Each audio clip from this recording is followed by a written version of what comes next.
మీ ప్రభుత్వంలో ఎగ్ పఫ్ల మీద 18 కోట్లు ఖర్చు చేసి దాంట్లో మీరు సగం నొక్కేశారని చెప్తున్నారు. దానిపైన మీ అభిప్రాయం ఏంటి? అభిప్రాయం చెప్పడానికి ముందు ఆధారాలు ఉన్నది కదండి. ఆధారం పేరు పాపారావు, మీ పని మనిషి. వాడికండి తెలుసు, అది మాకు తెలుసు.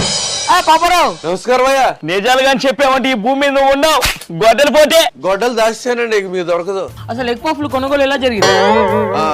ఈ పక్క సందులో ఉన్న బేకరీలో ఎగ్ పఫ్లు కొనుక్కొద్దామని నేను సజ్జలో వెళ్ళామయ్యా. అక్కడేం జరిగింది?